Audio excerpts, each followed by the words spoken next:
And the goal is to bring you your next favorite band.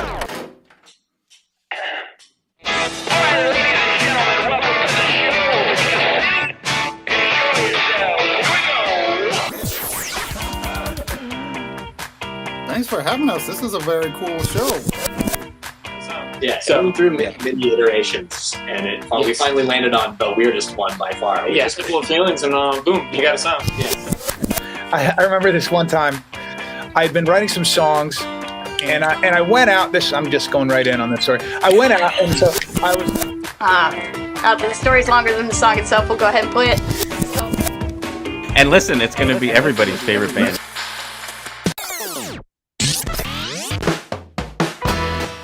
Welcome to your next favorite band. That's both the show title and our promise to you. We here at Stereophilia Studio are tireless in our pursuit of finding incredible, genre-defiant artists who are either a hot up-and-coming band or a group that has been delivering for years but have flown under the radar. Tonight, award-winning app developer Marcos Tanaka.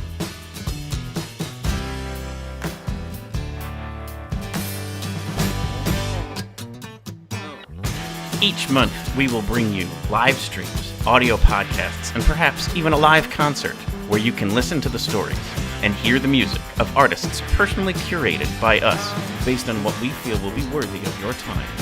Be sure to subscribe and tune in to each episode because the possibilities are endless and you never know who will be your next favorite band. Hello, everybody! I am your host, Phillip Reese. And I am David Moore, the co-host. And this is your next favorite band. It is. It is. Well, but and tonight, not quite. Tonight, it's a little different, but it might be a way to help you find your next favorite band. Like 1,000%. Right. I mean, this is the kind of thing that we want to encourage, which is not just, we love talking to the musicians and the artists and hearing those stories, but sometimes you need to find those people. And not just because of that's part of what we try and provide, but additionally, there's other ways to do it. Yeah. And this is part of our music adjacent guest that we've been endeavoring to bring you. And a lot of people have shared that they've appreciated that, where it's a nice little variety, a nice little diversity, and kind of brings a whole other sliver of things. So really hope you like things tonight. But before we get to the guest, I had a I don't know what the right word would be. It's not a gripe. I don't think it's a pet peeve even. But am I allowed? I was wanting to almost start on a negative here. Is that okay with you, David? Let's see where this goes. So you're allowing me to proceed, okay? So we said in our last episode we were seeing Nico Case. And this has nothing to do with Nico. I thought she was terrific. Opening act was amazing. And I just where my pet peeve, we'll just put it there. We'll place it on that kind of lexicon. But the show didn't allow, first of all, moving around. It was seated and you sat in your seat, and I'm so festival oriented. And so let the floor be open kind of thing, and people move around and either dance, move, or even just be up close to the stage. But the other one was they didn't allow any pictures or video. And I guess I enjoy that so much, not only as a keepsake, but to perhaps bring here on the show to kind of say, hey, you weren't there. Here's what it was. Now, when that artist is nearby you, or maybe back in town and you didn't realize how good they were, and they would go. So anyway, I just feel like there's an element there that I so appreciate. And I get it. It's not just her. There's a lot of other artists that would say the same thing. And whether it's copyright or it's got to be there or whatever. But to me, I'm just I want to bring your excellence and your talent and your art to other people. And now you're preventing me from doing that. And I don't know. I was just so I wish I could record this song and bring it to some people. I think I understand your point of view from the camera thing. The seating one doesn't bother me as much because of the nature of what the show was and how they have to deal with capacity. And it's in the complexity of how do you organize a concert in an indoor space with rules like fire laws in play. Yep, totally get. The first one was more just me. I like to be that's a preference.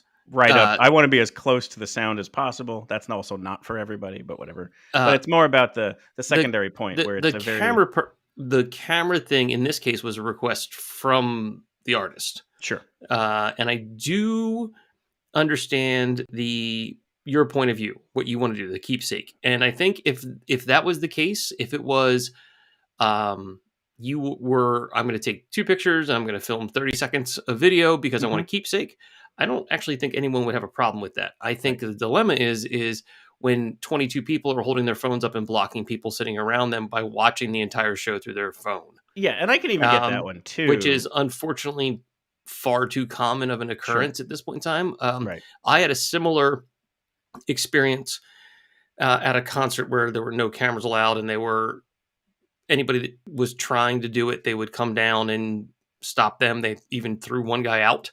Now, at the end of the show, the artists then took out their cameras and took pictures of the audience and allowed them to take pictures of them all standing on the stage, and they made a point about it.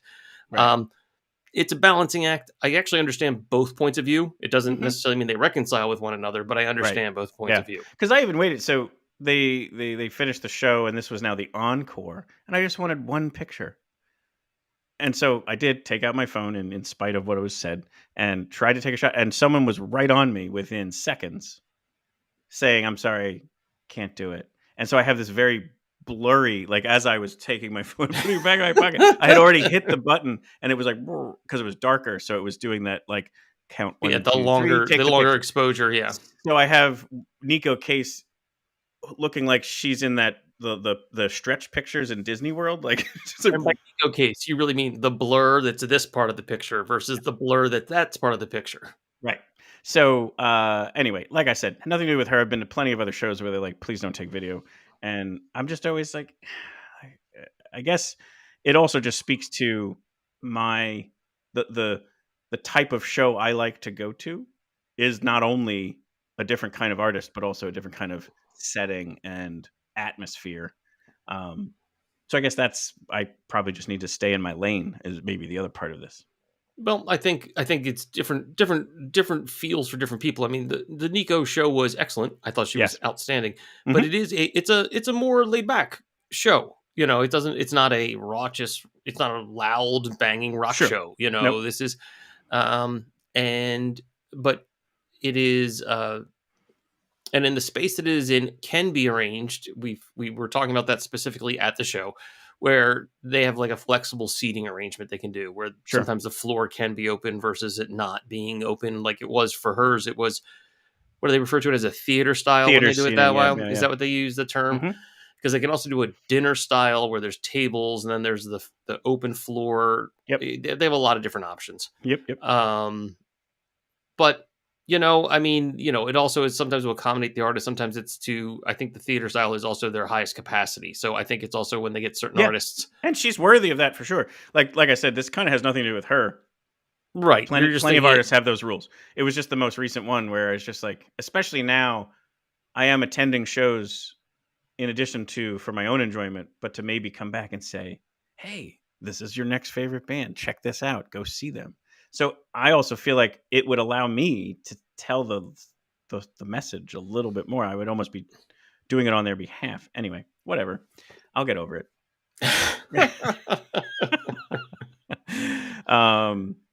So yeah, that just there. But one moment of you know, me getting a pet peeve off my chest, but not to worry.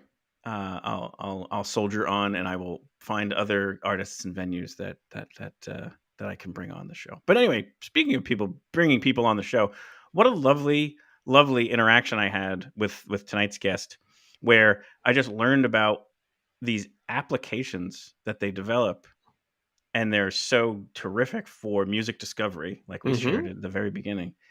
And sent him a note, and he was like, yeah, I'll come on the show. That's great. And I was just like, oh, that's so, once again, like, I'm always just honored and humbled by whenever anybody says yes. And so tonight's guest is Marcos Tanaka, and David, why don't you share some bio?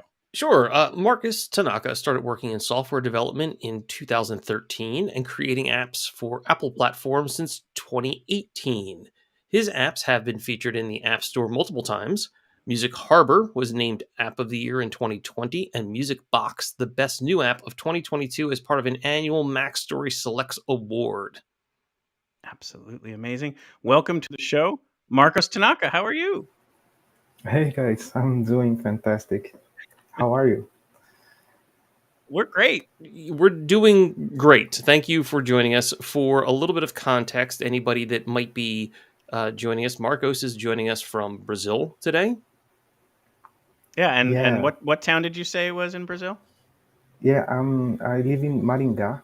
It is a city located on the south of Brazil. Mm-hmm. Yes, in the it is on the Paraná state, which is itself located in the south of Brazil. Excellent. And again, thank you so much for joining us. I think a lot of our guests will be surprised by the comprehensive nature of your apps plural, and what they can really bring to people, especially in the digital age, because some of these things just used to be part of our lives that aren't anymore. And so you brought it back, and I think it's a terrific thing. So we'll get into that in a little bit. But thank you for coming on the show. Actually, I probably should say I did a little bit of research here. Obrigado. Is that Portuguese for thank you? Yeah, thank you. Yeah, obrigado. I hope I didn't butcher that too much, but No, you sound great. so one thing we always like to do on the show is to take people back so that you can tell your story. So if you don't mind, take us back to any element of your story, like whether it was school or heading to university or becoming a programmer. Like, how did you find your way in becoming a developer of apps? As a kid or whatever. Yeah, so I think my interest in software development started when I was finishing college. I at the time I did some courses that teach how to create simple applications. We didn't had the kind of apps that we have now Mm-hmm. back in those days, but I was like playing, creating some little applications to run on my Windows machine and that kind of stuff. And I thought it was very interesting how I could create something with just a computer and the idea that I had on my head. So Right. that was what caught my attention. And then I decided to study computer science, and I went to the university. Mm-hmm. And yeah, that's kind of how I got started on the tech industry. Very cool. And then, obviously, since you've built at least four different apps that are out there right now that are dedicated to music, you must be a music lover, I'm sure. Yeah. Yeah. And so, So what about that? Like, what music were you into, and what kind of inspired you to fill these gaps in what's out there or what's not out there that you're able to provide people? yeah, so when I started studying computer science, I didn't have any specific idea on my mind of what I wanted to create with it. But thinking back now, I think music was always present Mm-hmm. in important moments of my life, and it kind of made sense that some of my most popular applications that I create are music related, Sure. because like I remember spending a lot of time on the computer trying to arrange my music library and importing music from CDs and to transfer them to my iPod Right. Nano back in 2006, and organizing the library, filling in the metadata, and so on. Mm-hmm. So music is always something that gives me brings me joy and inspires me. Sure. So I remember, like when I was growing up, we didn't have internet at home. only the dial-up version of internet, and to discover new music was difficult. So what I was do, I to discover new music, what I had to do was to watch a television show that was broadcasted here in Brazil called TVZ, where they were, the idea was that they were going to feature 25 the top 25 music videos of the day, and I watched that program from start to finish, and wrote down the name of the song and the artists that interest me, so I could search more about them on the weekend. That's where the connection was cheaper to do via dial-up. So the music was always present in my life and in my relationship with technology. So I think that's maybe one reason why I tend to create apps that are related to music. Sure, absolutely. That's very cool. Your story for music discovery of watching television programs isn't all that different from some of the things that I've done, and you just happen to take it to the next level and end up making music applications from it. Yeah, I couldn't even imagine that, I don't know, 10, 15 years after we would have the ability to like follow the artists that we love and be the first ones to know about new music and that kind of stuff. So yeah, it's pretty amazing what we can do today with the technology that we have. Absolutely, yeah. So why don't I bring up? So we have two of them that we can bring up on the screen. And so for for those tuning into the live stream, you'll be able to see us kind of demo stuff. If you're listening on the podcast, we'll do our best to kind of visually describe what's going on. But maybe something that might be interesting is to tune into jump over to the YouTube version of this on the off chance that you might be able to be able to check it out and or download it and hopefully we've done a good enough job describing it. But we'll start with MusicHarbor because that's the one that I think is that's the one that won your award. So congratulations on that. Thank you. And then it's probably the one that I think is your most robust. Is that accurate? Yeah, MusicHarbor was the first the first app that I developed that got a kind of attention. So yeah, I think it is the most popular one yeah. So I will, this section, when you first download it, would be blank because one of the first things you do is you load in artists, and it's easy to do. So like whether it's on your phone, this particular one is on my laptop. This upper section here is you would click on import artists, and you have the opportunity to pull it in either from Apple Music or Spotify or your local music library or all of them. So that's what I did. I did the local music library and Spotify. And so when you first click on it, it's going to bring them in, and then you get to pick them. So you don't have to choose to bring in all of them. You can. Like if I check this one, it's going to bring in every artist, and then you can kind of delete it. Or you can just go in and hand pick them one at a time. And so, and then on Spotify, I thought it was interesting because you could either bring in the full library, anybody that you're following, or playlists that you've created. So there's a lot of flexibility and kind of different features there. So this is now the universe that I've pulled in. And then there's other settings you can do too. But then after you have them in, then under that latest releases setting, this is telling you, so like a lot of music comes out on Fridays.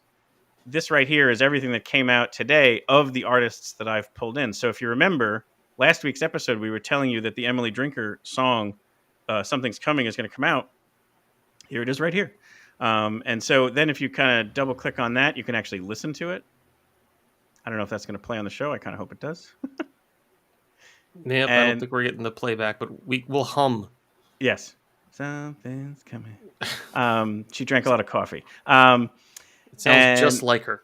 A dead ringer. But anyway, you can see just other things here. Skrizzly Adams, who actually played Music Fest, apparently released a live album today. That's pretty dope. And I had no idea. So I might be able to go in here and listen to this kind of unique thing. So then if I like that, boom, it's something I never would have known about before.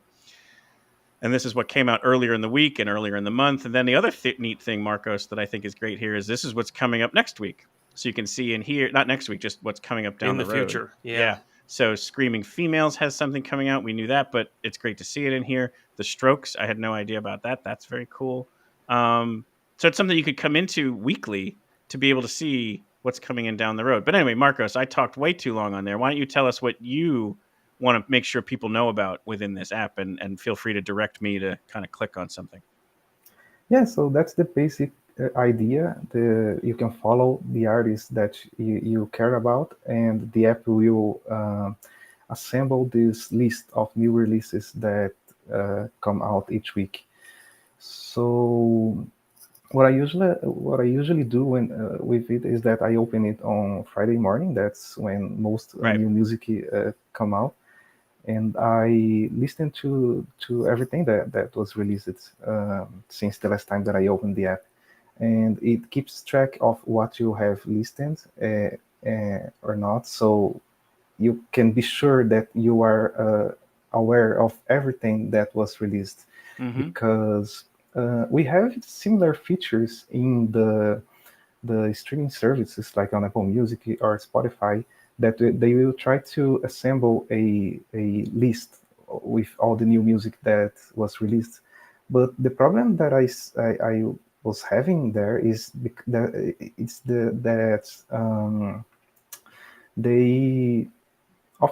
they will not show you everything that you would be interested in knowing about.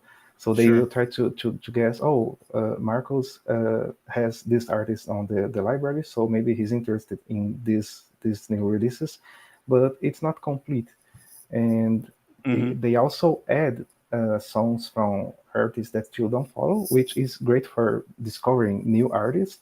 But sometimes you just want to keep an eye on those special artists that you always want to know when they release something.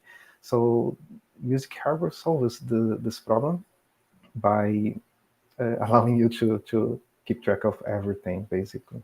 Right. And this is cool too. So like this Screaming Females album, Brass Bell is a song they released in advance of the album coming out, and you can play that one and not the others, but they're here. So like again, that's very cool that that's a part of this.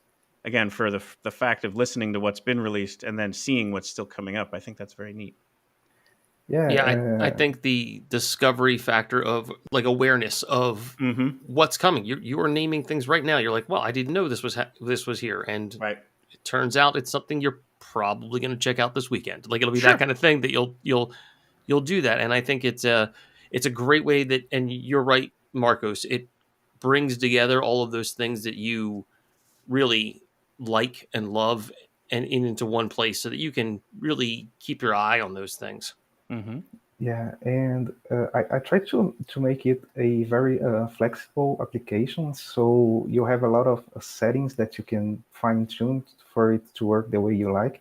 So, for example, if you are not interested in remixes, you can disable that, so you will only you will not see the releases that are of a remix of something that the artist did. So how can I say this? So like depending on the number of artists that you follow, you're gonna have a pretty big list of new releases to keep an eye on. But using these settings, you can fine tune it to show you only the things that you want to see. That's great.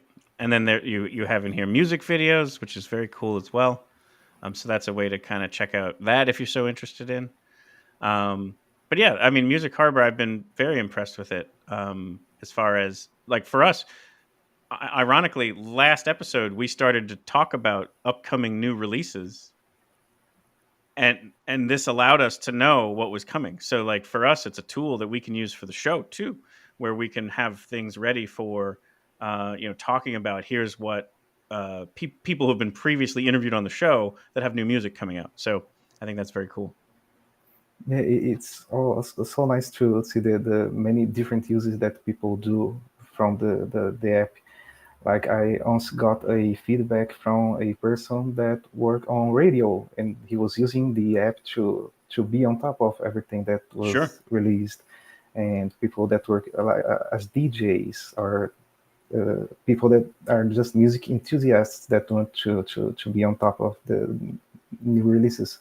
Yeah. So I think it appeals to a lot of different use cases. Definitely. And then the one last thing I wanted to demo here was after you've uploaded the artists and they show up here with these little. And I also was impressed as it was bringing them in. I saw it the app, like you could tell it was thinking and searching for these images, and it found something for everyone. And as far as I could tell, they're 100% accurate. So that was pretty cool. But if you actually click into, it's almost like the way that the iTunes store is laid out, where you're going to get all the albums and the singles and the EPs. So like you have an ability to come in here, and in fact, it's even a little bit more intelligent than the way iTunes lays things out, and even Spotify. But you're able to kind of come in here and get a peek at and listen to, anything from an artist that you might want to say, okay, I own maybe one track from them, or one album. Let's see what else they have. And you're able to kind of come in here and see what else might be available and take a listen. Yeah, and additionally, it has the music videos. I was just going to mention that, and then also at the top, it lists connected information about the artist. Sometimes the link off to concerts or news that it finds about the artists. Yeah, these are very cool. The profile, the concerts, and such. So a very comprehensive app, and whether it's even just a better way to organize what you already have or what you already know, but also that forthcoming releases and stuff that's come out. I just think that's a super cool thing. So there is MusicHarbor. And the other app we wanted to demo today is called MusicSmart. And David, this was an app that you were very particularly excited about. Sure. So the thing that MusicSmart does that I miss from digital music is it basically adds the liner notes. Sure. Which for me is just as much of an asset as the music, because I want to know who played what, or who wrote what, or when it was recorded. I find that stuff fascinating. Sure. And this app does an impressive job of finding these resources. So, it starts with some popular tracks that are showing on the left-hand side, but you can type in something you had an idea. Do you want to give me an idea, or do you want me to do something? Well, we had talked about Hound Dog as an example. I want to do that second, just to kind of show the difference. So here's what I was going to do. Like, let's Blair Crimmins. We played him last week. He's our closing show music. If you just type him in, it goes and searches for what's out there, and then it's kind of giving you, I'm guessing, like either some. So here is It's All Over Now is our closing show music. And in here it shows you that it was written by Blair. It was released on September 10th, 2013. And there's some other information. So it's always going to give you what it knows. But like we talked about, if you pick something more universally used. So I found this pretty cool. So here's Hound Dog. Most people associate it with Elvis Presley. And watch what this does. Like, so now, there's a little bit of a story at the top. Here's written by, produced by, the label it's on. The publishing rights. Right, exactly. And then there's other things. Where it's been sampled, where it's been covered. Yeah, what it is actually a cover of, because actually it is originally and that's what I wanted to mention is it's the original person who wrote Big Mama Thornton. It's Big Mama Thornton. So that's the person who deserves the credit. And here it is in MusicSmart letting you know that Elvis's version was actually a cover of Big Mama's version of it. And there it is, boom, giving proper credit. And then here's other people who have covered it, which is probably, again, the Scorpions covered it. Like, that's amazing. I wish I saw that version. And then here's the other cool part is you can actually click on this. Some of them where there's a link, you can actually watch it on YouTube. I don't know if that's actually going to come up on the site. Yeah, we're just seeing the app right now, I'm presuming, because you're just sharing the app, yeah. But yeah, so then there's a piece down here that kind of gives you a whole backstory of the artist and the song and so on. So when that information is out there, it brings it in here, and it's very, very cool. And then that's the interface on the Mac side when you're using it on an iOS device, so your iPhone or an iPad. This will integrate into the music app, so Yes. you can interact with in the sort of extended information library. There, you can hit the show with Music Story or MusicSmart link, and then this Sure. information comes right up while you're listening to whatever track you're on or whatever album you're listening to. Absolutely. So again, Marcos, we talk too much. Why don't you tell us about your app? Yeah, I think you did a pretty good overview of it. So music, I had the idea to create this app when I was using a different tool on my phone to see metadata about a specific photo, like the shutter speed, when it was taken, and the ISO, that kind of stuff. And I was using it, and I thought, well, wouldn't it be great if we had an app like that, but for music? And Right. that's when I started to research if it would be possible to build or not, because MusicSmart uses many different data sources from the internet to get this information. So when I realized that thing was available, I started to building it, and yeah, it's really great because now when I'm listening to something that I like, I can just grab my phone and share the music from the music app and see more details about it. And besides of knowing who worked on that track, I can also follow their profiles to see other things that they worked on. So I can use it also to discover new music. I thought a cool use of it was, let's say you put in, somebody who's a really good musician of a certain type. So like, for example, behind me here is Trombone Shorty. When you put a song of his in there, it's actually going to also allow you to see what other songs has he played trombone on. Like, it's a very cool way to just know about music that you probably potentially never would have known because he's a subcredit because it's someone else's song. But now you can listen to it. Or, David, you talk a lot about Bella Fleck. Like, what songs has he been on? Like, this is just a All of very them. cool. Right, well, yeah, he's on all of the banjo songs. Anyway, I just think it's a very cool way to kind of get into that metadata, if you will, and find out where else have they performed that they're credited, but they're not necessarily the main performer. Like, it's not their song; they played on the song. Yeah, and also this track actually was was a remix of some other track, or it has samples of this and this track. So right. I think that's the samples part is actually pretty clever, because that's actually sometimes where you'll hear part within another song. You're like, I think I know what that is, but I'm not sure. And this helps fill that in. And you can totally find it out. Absolutely, it's very cool. Or, again, if you what movies they were a part of or whatever, it's just very, very cool stuff. So, Marcus, you mentioned multiple data sources. How many data sources is that app using? Yeah, so it first starts with the Apple Music API to get some basic information like the release date, the genre, and that kind of stuff. Then it tries to find as much data as possible on other sources.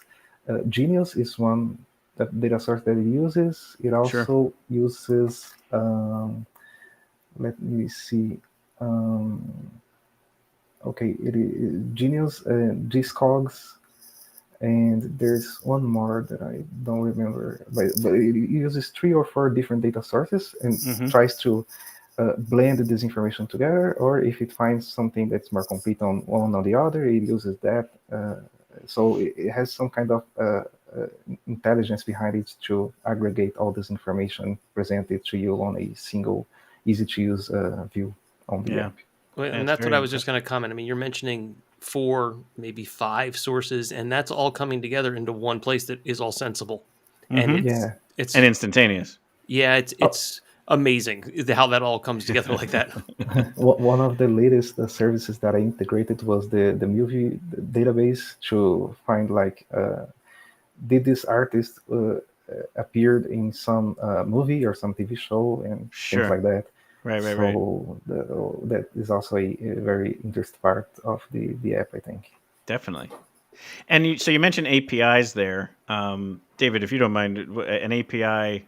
It's a application programming interface. So basically, that's how two programs, they get both instructions and data on how to interact with each other. So Mm-hmm. when Marcos is mentioning the Apple one, he is making what's called probably a request to access the data, following a set of rules that they make, and then that Mm-hmm. will send the data back to him, which he is then processing into the view that you're seeing, along with the next steps that he takes after that. But just to sort of give an idea of what API stands for. Yeah. And if I understood it right, Marcos, maybe prior to 2 years ago, Apple wasn't doing anything, and now they developed the APIs, which made your job easier. But you also have to stay on top of it because they might change the rules or they might change something. So this is also something that you're continuing to maintain. But if you don't mind, these APIs are something that become available to you, but they're very fluid and so on. So any of those recent developments that were very impactful or powerful for you, and the other thing is, again, I want to just mention just how you're constantly coming up with updates so that it is always the most accurate, current, and dynamic that it can be. Yeah, so talking about the Apple Music API, it was a happy coincidence that they released it like a few months before I had the idea to build MusicHarbor. So it made my life much easier because MusicHarbor is a app for Apple platforms, and integrating with the Apple Music API on the platform is much easier than with other third-party API. Mm-hmm. But there's these kind of APIs that, like the data source that I bring in from the web and add into the app. And there's also the system APIs that I use to build the UI and the integration with the other apps on the system and that kind of stuff. So basically, there's always work to do because there's always something new that's coming on both of these types of APIs, like something new that iOS now allows us to do, or some new kind of view and that kind of stuff. And also on the web APIs as well. So when I started, the web API didn't have a way for me to get the artist profile picture, like you mentioned on the artist page on MusicHarbor. So it was much more difficult back then because I had to, based on the name of the artist and some other attributes, try to get this image from other parts of the web. And now that the API integrated this on the service, I can just use what they return, so it's much more easy and reliable to work on. Sure. And also, the challenge is to make the app to talk to these different APIs, because each one of them expects a different kind of request. So in MusicSmart, this is very obvious because it talks to a lot of different services. Sure. And it has to also, so for example, when I have a song that I want to get liner notes, I have to not only use these different APIs, but also try to match the song that I have from the user with the results that I got from the web services. Because most of the time there is no unified way of saying, like, give me information about this specific song, because we can have like more than one song with the same name, or the artist has the same name as the other artist, and so on. So it has to coordinate all these different informations to try to give you the most accurate results. Yeah, and it's very impressive. Does all that very quickly, and so far accurately. Like, it's not like I looked at one and was like, oh, it's the wrong one. Everything's been great so far. So the other thing too, like, so we mentioned there how you're constantly doing, you're on top of it with the updates. And for those people interested, MusicHarbor is on version 4.5.2. So, it's one of those things where you are obviously constantly making it better. The other thing that you do that I super appreciate is if you look at the reviews of your apps, you're reading them and you're responding to people. So, like, I so love that when someone who cares that much to go not only to read the reviews to hear what people are saying, but to kind of give, the response of either appreciate it, or I saw somebody who was talking about a certain feature that was on the phone but wasn't on the laptop. And so they were like, they gave it a bad review and they were like, well, because it didn't do what it said it was going to do. And you went out of your way to kind of say, well, it does it on the phone and it didn't promise that here. So you probably read it there and then downloaded it here. So you unfortunately have to deal with that from time to time. But I mean, I think it's great that you're on top of it and giving people the explanations they need. It was done obviously very respectfully and so on. But point is, I think that's great. Again, if you ever go into an app, or again, you're on Yelp or whatever, it's so helpful to read a review and then that organization's response to it, just so that you can know the context. So anyway, I just wanted to give you kudos there as well to kind of say, that's amazing that you're not only developing things and keeping things up to date, but you're also reading the reviews and giving responses there as well. Oh, thank you. Yeah, I think this is one area that we as indie developers can differentiate a little bit from the big companies, because we can actually talk to each one of our users and get feedback and use it Sure. to improve the app Yeah. and so on. So I try to like I respond to every email that I get, and all the reviews as well when I can. And these kind of feedbacks is what helps me improve the products even more, because like when I created like MusicHarbor, the first version, I was using it and it already solved the problem that I had. So if I didn't have feedback from users, it would probably stay like that, like for forever. Sure. But now that it is a application that is used by a lot of different people, each one of them may have a different need or would like the app to work a certain way, and I try to accommodate that as much as possible to make it a tool that is useful for everyone. Yeah, that's great. It's great. So in kind of giving you the opportunity to promote some things, I was going to bring up your website here. So basically, obviously, it talks about MusicHarbor to start, and it's a beautiful site too, by the way. It's nice and clean. Thank you. It does some very cool things here, where it's giving you like the reviews that you've gotten and the shout outs and such. Play is an app that we didn't talk about today, but as you can see here, it's a watch later for YouTube, Vimeo, Apple Music, and Twitter. It does some neat stuff on the, especially sure on the does. iOS side with the desktop shortcuts of things. The example is shown there on the iPad view, particularly. Yep. Yeah, that's great. And then this is MusicBox. I don't know if you want to talk about this one. This one recently won an award too, didn't it? Yeah, MusicBox was recently named the best new app of 2022 by the Mac Stories team. How about that? So yeah, it was such a surprise for me, because I released it in 2022 and it already won this award of best new app. With MusicHarbor, I had to improve it from many updates after that I released it, so it could be on a state that I was happy with, and it actually ended up winning the best new app of the it was not the best new app, the app of the year of 2020. So with MusicBox, everything happened so much faster. Sure. Yeah. And MusicBox is pretty cool because it allows you to sort of curate and put or and catalog your own music or music that you're interested in. So you can tag things and create collections and things like that. It's a pretty very cool sort of like a read it later for music.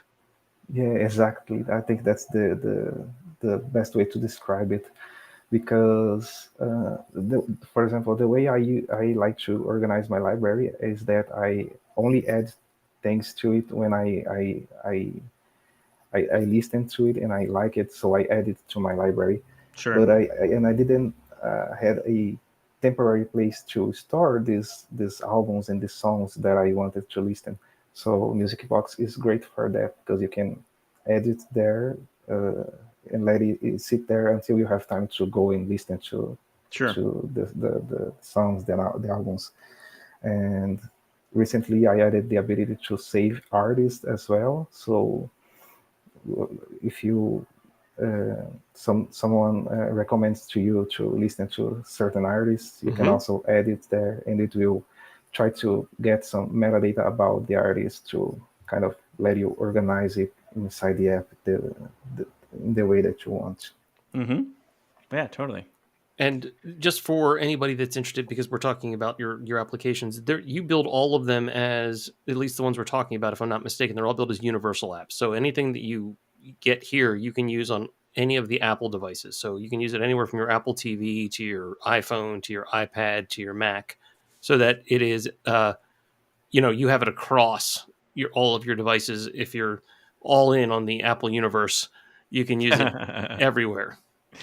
Yeah, they all are universal apps, so you can purchase on one device and download it on the other without having to repurchase it. And the data syncs between the different devices as well. So we have the same experience pretty much everywhere on the Apple ecosystem.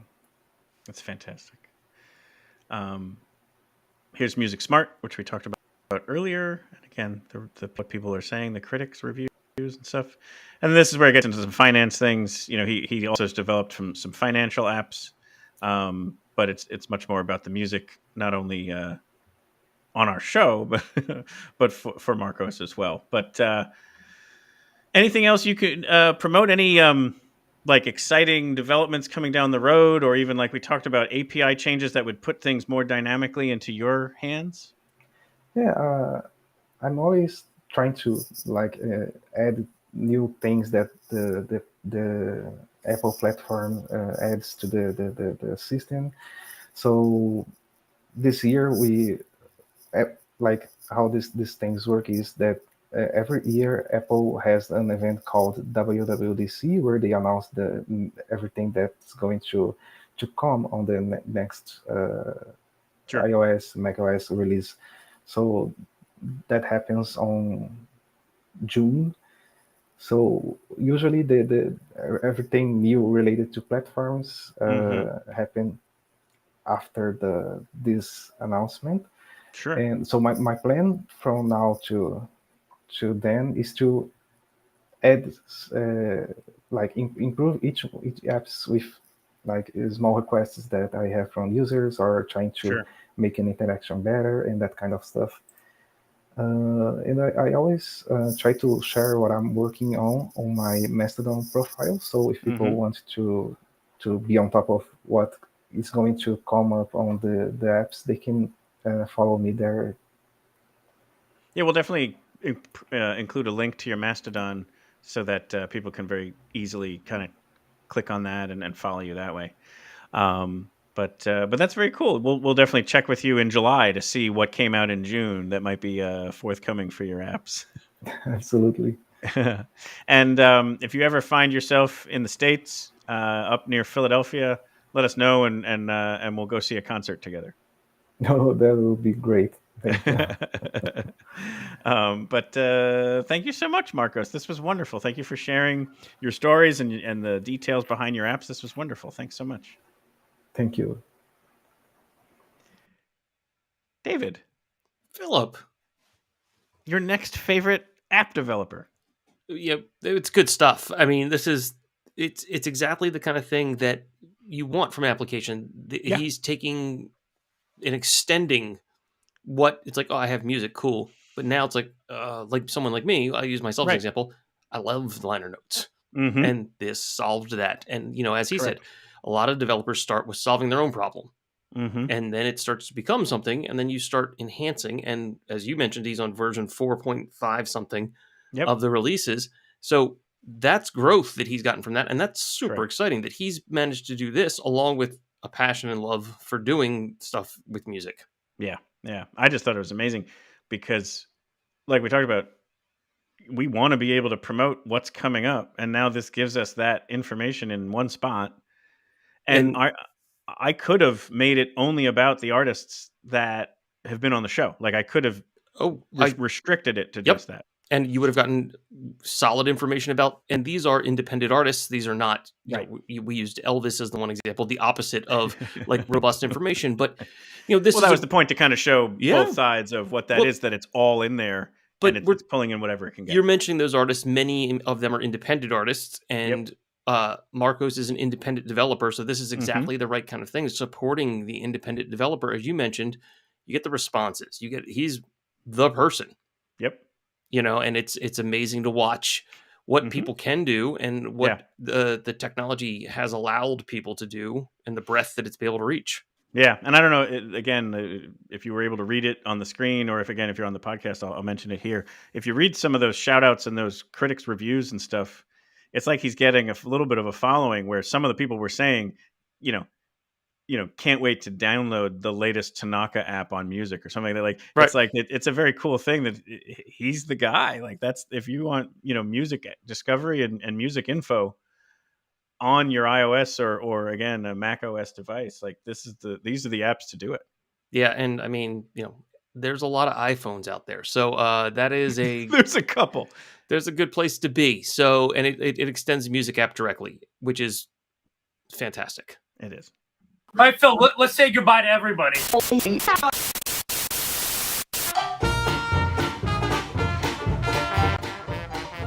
We hope you've enjoyed this episode of Your Next Favorite Band. As you know, our hope here is to bring you your next favorite band, and we may have done that a little bit tangentially. Is that a word, David? I hope it is. We brought on sincere gratitude and thanks to Marcos Tanaka for joining us tonight. We will include all of the links, like we talked about, Mastodon, his website, and such to the apps and so on. This way you can kind of check things out yourself. Please, hopefully you trust us, but at a minimum you can kind of test things out. The apps are terrific. MusicHarbor, MusicSmart, and then the other ones are MusicBox and Play. All of the different things are there as far as the descriptions and the links to them. And please feel free to go check everything out and enjoy and start your own discoveries there. We hope that you will like and subscribe and check us out. We've got a lot of great guests coming up. And we also hope that you give us a 5-star review. We hope you give Marcos Tanaka a 5-star review. These are all very helpful things for us on this side as we have this stuff out there. It really helps a lot, and hope we can catch a live show soon. It's all over now.